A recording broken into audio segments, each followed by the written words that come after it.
आज जो आप सुनने जा रहे हैं वो कोई आम कहानी नहीं है, बल्कि एक ऐसा सच है जो आपके रूह को हिलाकर रख देगा। ये वो कड़वा सच है जिसे जानकर हर इंसान एक पल के लिए सन्न रह जाएगा और दिल से यही सवाल निकलेगा, क्या ऐसा भी हो सकता है? ये कहानी है एक गरीब, मेहनतकश और बेबस विधवा मां की, सकीना की। एक ऐसी औरत जिसने जिंदगी के हर मोड़ पर सिर्फ तकलीफें देखी थीं, लेकिन कभी हार नहीं मानी। उसकी 3 बेटियां थीं, जवान, भोली, मासूम और दुनिया से बिल्कुल अनजान। ना बाहर की दुनिया से कोई वास्ता, ना किसी से मेल जोल। फिर ऐसा क्या हुआ कि एक दिन उनकी जिंदगी पर ऐसा काला साया टूट पड़ा कि सब कुछ बिखर गया। शुरुआत होती है एक दिन जब सकीना की सबसे बड़ी बेटी की तबीयत अचानक बिगड़ने लगी।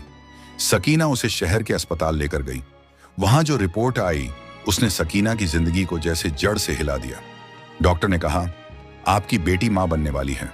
सकीना के कानों ने सुन लिया, पर दिल ने मानने से इनकार कर दिया। कैसे हो सकता है ये, जिसने कभी चौखट तक पार नहीं की, जिसका पर्दा कभी हटा नहीं, वो कैसे मां बन सकती है? घर लौटते वक्त सकीना के मन में एक ही सवाल बार बार गूंज रहा था, किसने किया ये? क्या ये कोई बाहरी था, या फिर वो जिसने छत के नीचे सुरक्षा दी थी वही दरिंदा बन गया? सकीना की आंखें अब हर चेहरे को शक की नजर से देखने लगी थीं। क्या ये उसका सोतला बेटा अरसलान हो सकता है, या कोई और, कोई ऐसा जिस पर कभी शक करने की गुंजाइश भी नहीं थी? बस्ती में चर्चा फैल चुकी थी।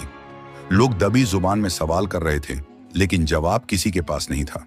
और फिर एक रात सबसे छोटी बेटी ने मां के आंचल में मुंह छुपाकर कहा, जब मां बनकर कोई अपनी बेटी पर शक करे तो समझो दर्द का वो आखिरी मुकाम होता है जहां इंसान खुद से भी नजरें नहीं मिला पाता।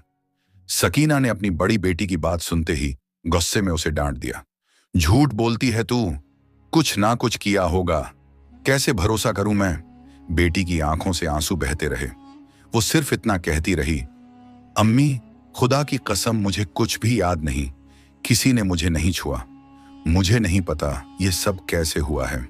पर मां का दिल था कि शक से भर चुका था। फिर कुछ ही हफ्तों बाद जब दूसरी और फिर तीसरी बेटी भी उसी हाल में पाई गई और तीनों की जुबान पर एक ही बात थी, अम्मी, हमें कुछ नहीं पता, हम बेकसूर हैं, तो सकीना का कलेजा जैसे किसी ने नोच लिया हो। वो कई दिन तक आंसू बहाती रही, बैठकर रोती रही, सोचती रही, कौन है वो जो मेरी बेटियों की मासूमियत लूट रहा है, और उन्हें कुछ याद भी नहीं। एक दिन उसने ठान लिया कि अब चुप नहीं रहेगी। इंसाफ की तलाश में सकीना पहुंच गई जालंधर के बादशाह शाह फिरोज के दरबार। वो दरबार जहां इंसाफ की मिसालें दी जाती थीं, जहां गरीब की चीख भी गूंज बनकर गूंजती थी, जहां जुल्म का जवाब तलवार से दिया जाता था। जब सकीना दरबार में पहुंची तो सभा सजी हुई थी। बादशाह अपने तख्त पर बैठे लोगों की फरियादें सुन रहे थे। लेकिन जैसे ही सकीना दरबार में दाखिल हुई, सन्नाटा छा गया। उसका चेहरा आंसुओं से भीगा था, कपड़े धूल और मिट्टी से सने थे, पांव नंगे थे और आंखों में बस एक ही सवाल था, क्या इस मुल्क में कोई है जो एक मां को इंसाफ दिला सके? बादशाह ने पूछा, मां जी, आप क्यों रो रही हैं? आपका दुख क्या है? सकीना ने इधर उधर देखा और चुप हो गई। वजीर आगे बढ़ा और कहा, अम्मा दरबार में आई हैं, कुछ तो फरियाद होगी, बताइए। तब सकीना ने कांपती हुई आवाज में कहा, बादशाह सलामत, मेरा मामला ऐसा है कि अगर मैं इसे सबके सामने कहूं तो मेरे घर की दीवारें भी शर्म से गिर पड़ेंगी। मुझे आपसे अकेले में कुछ कहना है। बादशाह ने उसकी आंखों में वो दर्द देखा जिसे सिर्फ एक टूटी हुई मां ही समझ सकती है। वो बोला, इस मां को हमारे खास कक्ष में लाया जाए, मैं इसकी कहानी खुद सुनूंगा। 2 सिपाही उसे विशेष कक्ष में ले गए। जैसे ही वो कमरे में पहुंची, सकीना बादशाह के कदमों में गिर पड़ी और फूट फूट कर रोने लगी। बादशाह का दिल पसीज गया। उसने कहा, मां जी, आपकी पीड़ा अब मेरी है, कहिए क्या हुआ? अगर मेरी सल्तनत में कोई दरिंदा छुपा बैठा है तो मैं उसे निकालकर चौराहे पर जिंदा लटका दूंगा। सकीना की आवाज कांप रही थी, लेकिन अब उसमें हिम्मत थी। उसने कहना शुरू किया, बादशाह सलामत, मैं एक बेवा औरत हूं। मेरे पहले शौहर का इंतकाल कई बरस पहले हो चुका है। उससे मेरा एक बेटा हुआ, अरसलान। वो हमेशा मेरे साथ रहा। फिर मैंने दूसरी शादी की और उस शौहर से मुझे 6 बेटियां हुईं, लेकिन वो भी कुछ ही सालों में मुझे अकेला छोड़ गया। अब इस दुनिया में मैं बस अपने बच्चों के लिए जिंदा हूं, मगर अब मेरी बेटियां उस हाल में हैं कि मुझे अपने ही घर की दीवारों से डर लगने लगा है। मेरे कंधों पर यह भारी बोझ आ पड़ा था।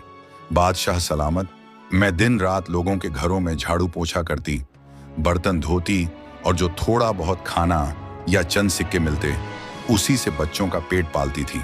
मेरी बेटियां बहुत शराफत से घर में रहती, कभी अकेले बाहर नहीं जाती, सिर पर हमेशा दुपट्टा होता और आंखें झुकी रहती। हमारी जिंदगी जैसे तैसे चल रही थी, जब तक एक दिन मेरी बड़ी बेटी अचानक बीमार नहीं पड़ गई। वह कमजोर हो गई, चक्कर आने लगे और उल्टियां होने लगी। मैं उसे शहर के डॉक्टर के पास ले गई। डॉक्टर ने जांच करने के बाद कहा, आपकी बेटी पेट से है। यह सुनकर मैं जैसे सन्न रह गई। बादशाह सलामत, मेरी बेटी तो अभी शादी की उम्र भी नहीं हुई थी, तो यह कैसे हो सकता था? मैंने उसे घर वापस लाया और गुस्से में आकर उसे थप्पड़ मारे। पूछा, तुमने ये क्या किया है? मगर मेरी बेटी बस चुपचाप रोने लगी और मेरे पैरों में गिरते हुए कहने लगी, अम्मी, मुझे नहीं पता, खुदा की कसम, मैंने कभी किसी से बात नहीं की। मैंने तो कभी अकेले बाहर भी नहीं गई। फिर यह सब कैसे हुआ?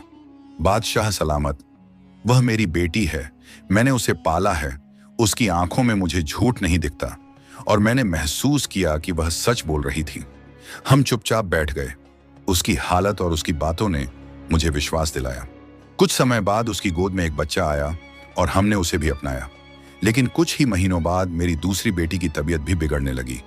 उसे भी उसी डॉक्टर के पास ले गई और फिर वही खबर मिली, आपकी बेटी भी पेट से है। इस बार तो मेरा दिल जैसे धड़कना ही भूल गया। हाथ पांव ठंडे पड़ गए। ये सब कौन कर रहा है? कैसे? कब? हमारे घर पर तो कोई आता जाता नहीं, मेरी बेटियां कभी बाहर नहीं जाती, फिर ये क्या हो रहा है? बादशाह सलामत, ये सब मेरे लिए सहना मुश्किल हो गया था।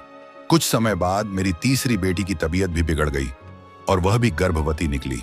मैंने खुद को संभाला, चुपचाप अल्लाह से दुआ की, या अल्लाह, मुझे बता दे ये सब कौन कर रहा है? लेकिन सच्चाई कहीं छिपी हुई थी, उसका कोई पता नहीं चला। अब मेरे सब्र का पैमाना पूरा हो चुका था। मैं जानना चाहती थी कि वह दरिंदा कौन है जो मेरी मासूम बेटियों को अपना शिकार बना रहा है और फिर चुपचाप गायब हो जाता है। मुझे इंसाफ चाहिए बादशाह सलामत, मुझे इंसाफ चाहिए। यह कहते हुए बीवी सकीना बादशाह के कदमों में गिर पड़ी। दरबार में गहरी खामोशी छा गई। बादशाह शाह फिरोज का चेहरा सख्त हो गया। उसने फैसला कर लिया कि अब यह सिर्फ एक मां का मामला नहीं, बल्कि समूची सल्तनत का सवाल बन चुका है। बीवी सकीना की बातों को सुनकर दरबार में सन्नाटा फैल गया। बादशाह अपनी जगह से उठा, गहरी सांस लेकर बोला, अम्मा, तुम अब बोली हो जब 3 बेटियों की जिंदगियां बर्बाद हो चुकी। तुम्हें तो पहले आना चाहिए था, जब पहली बेटी पेट से हुई थी। अगर तुम तब मुझे बताती तो शायद बाकी बेटियां यह दिन नहीं देखती। लेकिन सच यह भी है कि तुम जैसे गरीब लोग बदनामी के डर से सच को छिपाए रखते हो। अपनी बेटियों की इज्जत बचाने के लिए खुद ही जहर पी लेते हो, और जब वह जहर तुम्हारी जिंदगी को काटने लगता है तो तुम चीखने पर मजबूर हो जाते हो। बीवी सकीना शर्मिंदगी से अपनी नजरें झुका लीं। आंसू बहाते हुए उसने कहा, बादशाह सलामत, आप ठीक कह रहे हैं, मुझे पहले आना चाहिए था, लेकिन अब जो हो चुका सो हो चुका। अब बस यही चाहती हूं कि मेरी बेटियों का वह मुजरिम पकड़ा जाए। वह दरिंदा कौन है जो हमारी जिंदगियों को चुपचाप बर्बाद कर रहा है? बादशाह ने उसे देखा। उसके दिल में जोश उबलने लगा और उसने कहा, अम्मा, अब यह मसला तुम्हारा नहीं बल्कि मेरी सल्तनत का है, और जब तक मैं जिंदा हूं कोई भी दरिंदा इस सल्तनत में किसी मासूम औरत पर जुल्म नहीं कर सकता और सजा से बच सकता है। मेरा यकीन है कि अगर मेरी सल्तनत में एक भी ऐसी औरत बेबस है तो मेरी बादशाही पर लानत है। अब तुम जाओ, आराम करो, तुम्हारा दुख अब मेरा दर्द बन चुका है। बीवी सकीना खामोशी से अपनी चादर संभालते हुए आंखों में आंसू लिए वहां से रवाना हो गई। बादशाह शाह फिरोज वापस दरबार में आया, जहां उसकी बादशाही की फरियादें सुनने के लिए लोग जमा थे। लेकिन उसका मन और दिल बस एक ही सवाल पर उलझा हुआ था, आखिर वह कौन है जो दिन के उजाले में फरिश्ता बनकर आता है और रात के अंधेरे में दरिंदा बनकर एक मां की 3 बेटियों की इज्जत लूट लेता है। बादशाह अपने कमरे में गया और फौरन वजीर जालम को बुलाया। वजीर ने अंदर आकर देखा कि बादशाह का चेहरा परेशान था। उसने पूछा, बादशाह सलामत, वह कौन सी बात है जो आपको इतनी तकलीफ दे रही है? बादशाह ने गुस्से से कहा, वजीर, मेरी सल्तनत में एक दरिंदा छिपा बैठा है जिसने इतना बड़ा गुनाह किया है कि पूरी जमीन भी शर्म से डूब जाए। उस औरत की 3 बेटियों को इसने बर्बाद कर दिया है और वह मां अब मेरे दरबार में रो रही है। क्या यह इंसाफ है? वजीर ने दुखी स्वर में कहा, यह तो बहुत बड़ा जुर्म है। बादशाह सलामत, अब हमें क्या करना चाहिए? बादशाह ने गुस्से से कहा, मैं यह जानना चाहता हूं कि वह शख्स कौन है, कब आता है और कैसे अंदर घुसता है। वह दीमक की तरह उस घर को खा रहा है और हमें उसे बेनकाब करना होगा। वजीर थोड़ी देर सोचा और फिर धीरे से बोला, बादशाह सलामत, दीवारों के भी कान होते हैं। मेरी एक तरकीब है, लेकिन मैं उसे सबके सामने नहीं बताना चाहता। बादशाह ने सिर झुकाकर कहा, मेरे करीब आओ और जल्दी बताओ। वजीर जालम ने धीरे धीरे बादशाह शाह फिरोज के पास आकर एक कुटिल योजना की बात की। वह एक तरीका जानता था जो ना सिर्फ चुपके से जाल बिछाएगा बल्कि दरिंदे को उसकी हरकत करते हुए पकड़ भी लेगा। बादशाह शाह फिरोज ने तुरंत हुक्म दिया, जाओ और जितनी जल्दी हो सके इसे अमल में लाओ।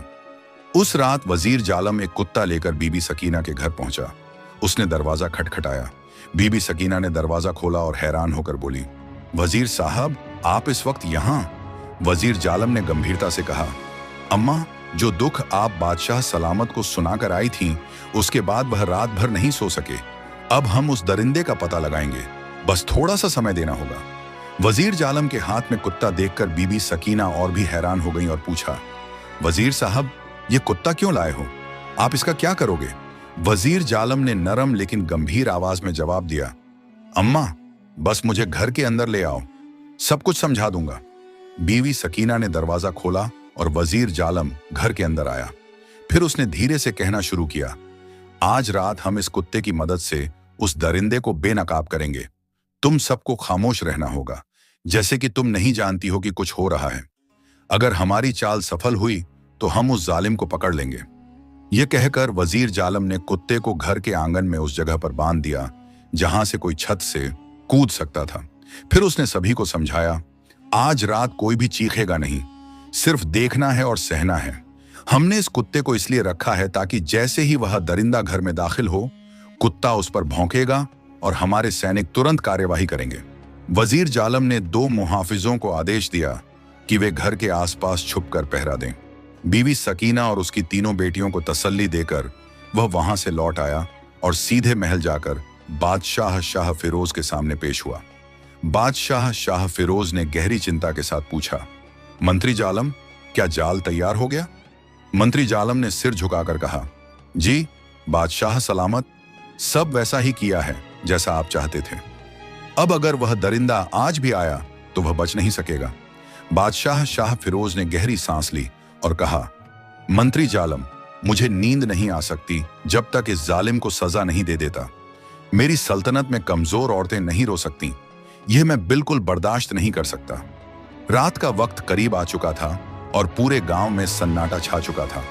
चांदनी की रोशनी में बीवी सकीना का घर शांत था, मगर अब सबकी निगाहें उस रात के फैसले पर थीं जो पूरी सल्तनत का भविष्य तय करने वाला था। खामोशी और डर का सन्नाटा फैला हुआ था। आधी रात के आसपास बीवी सकीना के घर की छत पर अचानक एक कटा हुआ साया नजर आया। एक आदमी धीरे धीरे आकर छत से नीचे कूदा और आंगन में उतरा। तभी पास में बंधा कुत्ता जोर जोर से भौंकने लगा। कुत्ते की आवाज इतनी तेज थी कि बीवी सकीना और उसकी बेटियां जाग गईं और छुपे हुए सैनिक भी चौकस हो गए। सकीना ने घबराते हुए अपनी बेटियों को पास बैठा लिया। उसके दिल में डर का सैलाब था। उसने सोचा, वह आ गया, वही दरिंदा। उसकी धड़कन तेज हो गई। सैनिक तेजी से अंदर दौड़े और नकाब पहने आदमी को पकड़ लिया, जो चीखते हुए भागने की कोशिश करने लगा। लेकिन सैनिकों ने उसे झपकते हुए पकड़ लिया और उसके हाथों को मोड़ते हुए जमीन पर गिरा दिया। उसका चेहरा काले कपड़े से ढका हुआ था ताकि उसकी पहचान छिपी रहे। लेकिन जैसे ही सैनिकों ने नकाब हटाया, बीवी सकीना और उसकी बेटियों की आंखें फटी की फटी रह गईं। वही आदमी खड़ा था जिस पर वे विश्वास करती थीं। वह उनका सौतेला भाई था जिसे उन्होंने अपनी बेटियों के साथ पाला था। सुबह होते ही बादशाह शाह फिरोज का दरबार सज चुका था। वह मुजरिम, जो अब हथकड़ियों में जकड़ा हुआ था, सिर झुकाए दरबार में दाखिल हुआ और घुटनों के बल बैठ गया। सब लोग उसकी गिरफ्तारी पर हैरान थे। और बीवी सकीना अपनी बेटियों के साथ खड़ी थी। अब वह समय आ गया था जब सच सबके सामने आना था। उस व्यक्ति का चेहरा काले नकाब से ढका हुआ था। उसके हाथों में हथकड़ियां थीं। बीवी सकीना और उसकी बेटियां दरबार में आईं और बादशाह शाह फिरोज ने सभी को बाहर कर दिया, दरबार को खाली कर दिया। अब सिर्फ वही मुजरिम, बीवी सकीना और उसकी बेटियां वहां मौजूद थीं। बादशाह शाह फिरोज ने गुस्से में पूछा, क्या तुमने मेरी सल्तनत में किसी महिला की इज्जत को हाथ डालने की हिम्मत की है? उसकी आवाज में क्रोध था। तुम जानते हो कि मेरी सल्तनत में ऐसी हरकत करने वाले की सजा केवल मौत होती है। फिर उसने सैनिकों को आदेश दिया कि उस आदमी का नकाब हटा दिया जाए, क्योंकि वह जानना चाहता था कि वह कौन है जिसने एक मां और उसकी 3 बेटियों की जिंदगी बर्बाद की। नकाब हटते ही एक गहरी चुप्पी छा गई। बीवी सकीना की आंखों में हैरत, तकलीफ और गुस्से का तूफान उमड़ आया। वह चिल्लाकर बोली, अरसलान, तूने ये क्या किया? अरसलान वही सौतेला बेटा था जिसे बीवी सकीना ने अपनी बेटियों के साथ पाला था। वह कभी उसे सौतेला बेटा नहीं समझी थी और उसकी बेटियां उसे भाई मानती थीं। अब बीवी सकीना का दिल जैसे टूट चुका था। वह गुस्से में बढ़ी और उसे जोरदार थप्पड़ मारा। बेटियां सहम कर रोने लगीं। बादशाह शाह फिरोज ने तलवार निकालते हुए अरसलान से कहा, अगर तुम सच नहीं बोलोगे तो तुम्हें अपनी जान से हाथ धोना पड़ेगा। अब बताओ, तुम्हें यह सब करने का हक किसने दिया? अरसलान के चेहरे पर डर का रंग साफ दिखाई दे रहा था। वह कांपते हुए बोला, बादशाह सलामत, मैं सकीना का सौतेला बेटा हूं और यह लड़कियां मेरी सौतेली बहनें हैं। मेरे पिता का इंतकाल बहुत पहले हो गया था और सकीना ने मुझे अपनी बेटियों के साथ पाला, लेकिन अंदर ही अंदर मेरे दिल में नफरत और जलन पलने लगी थी। जैसे जैसे बेटियां जवान होती गईं और उनका हुस्न बढ़ा, मेरी नीयत में बदलाव आया। मैं जानता था कि वे मुझे कभी नहीं अपनाएंगी, लेकिन फिर भी मैं अपनी हवस को काबू में नहीं रख सका। अरसलान ने अपनी सारी गंदगी का खुलासा करते हुए कहा, मैं हकीम से वह जड़ी बूटी लाता था जिसे सूंघने से इंसान 4 घंटे तक बेहोश रहता था। रात के वक्त मैं छत से नीचे उतरता, सकीना और उसकी बेटियों को वह बूटी सूंघाता और जब वे बेहोश हो जाती तो मैं अपनी हवस की शिकार बनाता। जब वे होश में आती तो उन्हें कुछ भी याद नहीं रहता। मैं फिर वही कपड़े पहनाकर उन्हें छोड़ देता ताकि सब कुछ सामान्य लगे। ये गुनाह मैंने महीनों तक किया और अगर कभी मुझे शक होता कि कुछ गड़बड़ है तो मैं वापस चला जाता। लेकिन आज रात कुत्ते के भौंकने से मेरी हिम्मत टूट गई और मैं पकड़ा गया। अरसलान की बातों ने सभी को हिलाकर रख दिया। बादशाह शाह फिरोज ने वजीर जमाल को इशारा किया। वजीर जमाल ने अपनी तलवार खींची और एक ही वार में उस दरिंदे का सिर धड़ से अलग कर दिया। अब दरबार में इंसाफ की गूंज सुनाई दी। बादशाह शाह फिरोज ने सकीना की ओर देखा और नरम लहजे में कहा, अगर तुम पहले आ जाती तो शायद तुम्हारी बेटियां इस दर्दनाक घटना से बच जाती, लेकिन अब जो हो चुका है उसे बदलना मुमकिन नहीं है। मैं तुम्हारी तीनों बेटियों को वह सारी खुशियां दूंगा जिनकी वे हकदार हैं। फिर बादशाह ने अपनी सल्तनत के 3 नेक और इज्जतदार लड़कों का चुनाव किया और उन 3 बेटियों की शादी करवा दी। शादी में भरपूर दौलत और जरूरी सामान दिया गया। सकीना बादशाह के कदमों में गिर पड़ी और आंसुओं के साथ धन्यवाद अदा किया। बादशाह शाह फिरोज ने उसका सिर अपनी ममता से थामते हुए कहा, जब तुम्हारी बाकी बेटियां भी जवान हों तो मुझे जरूर बताना। मैं उनके लिए भी अच्छे रिश्ते ढूंढूंगा। मेरी सल्तनत में कोई भी बेटी अकेली नहीं होती और हर मजलूम माँ मेरी माँ है। इस तरह एक इंसाफ पसंद बादशाह ने एक पीड़ित माँ को उसका हक दिलवाया और एक दरिंदे को उसकी सख्त सजा दी।